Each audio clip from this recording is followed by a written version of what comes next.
பழம்பெரும் பின்னணி பாடகி எஸ் ஜானகியின் மறைவுக்கு திமுக தலைவர் மு.க.ஸ்டாலின் மற்றும் அதிமுக பொதுச் செயலர் எடப்பாடி கே. பழனிசாமி ஆகியோர் ஆழ்ந்த இரங்கல் தெரிவித்துள்ளனர்.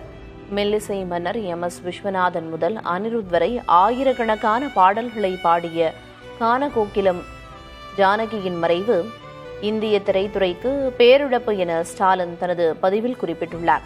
தமிழ் உள்ளிட்ட 20 இந்திய மொழிகளில் பின்னணி குரலாக ஒலித்து அவர் பாடிய கீதங்கள் மக்கள் மனங்களில் என்றும் நீங்காத இடத்தை பெற்றுள்ளன. அவரது மறைவு ஈடு செய்ய முடியாத பேரிழப்பு என எடப்பாடி கே. பழனிசாமி தெரிவித்துள்ளார்.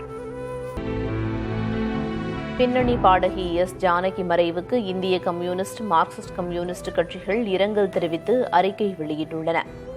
தான் பாடிய பாடல்கள் மூலம் கோடிக்கணக்கான தமிழர்களின் உள்ளங்களை கொள்ளை கொண்டவர் ஜானகி என்றும், தனது பாடல்களின் மூலம் அவரது நினைவுகள் என்றென்றும் நிலைத்திருக்கும் என்றும் இந்திய கம்யூனிஸ்ட் கட்சி மாநில செயலர் வீரபாண்டியன் தெரிவித்துள்ளார். 2013ஆம் ஆண்டு அவருக்கு பத்மபூஷன் விருது அறிவிக்கப்பட்ட போது தன்னுடைய இசை சாதனைக்கு இந்த விருது காலம் கடந்த அங்கீகாரமாக உள்ளது என்று கூறி அந்த விருதை ஏற்க மறுத்த சுயமரியாதைக்காரர் ஜானகி என்று மார்க்சிஸ்ட் கம்யூனிஸ்ட் கட்சி மாநில செயலர் பே. சண்முகம் தனது இரங்கல் பதிவில் குறிப்பிட்டுள்ளார்.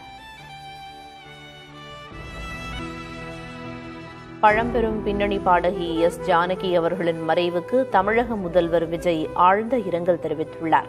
பன்மொழிகளில் ஆயிரக்கணக்கான பாடல்களை பாடி அழியாத முத்திரை பதித்த அவரது மறைவு இந்திய இசை உலகிற்கு ஈடு செய்ய முடியாத பேரிழப்பு என்று முதல்வர் குறிப்பிட்டுள்ளார். மேலும் அவரை பிரிந்து வாடும் குடும்பத்தினருக்கும் இசை கலைஞர்களுக்கும் உலகம் முழுவதும் உள்ள அவரது ரசிகர்களுக்கும் தனது ஆறுதலையும் அனுதாபங்களையும் முதல்வர் விஜய் தெரிவித்துள்ளார்.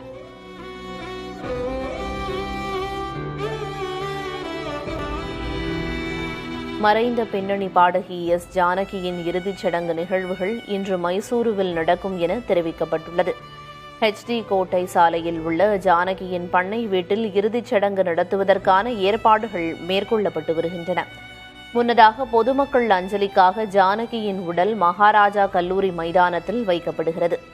இதனிடையே இந்திய இசைக்காக எஸ் ஜானகியின் பங்களிப்பை போற்றும் வகையில் அவரது உடல் முழு அரசு மரியாதையுடன் அடக்கம் செய்யப்படும் என கர்நாடக முதல்வர் D.K. சிவகுமார் அறிவித்துள்ளார்.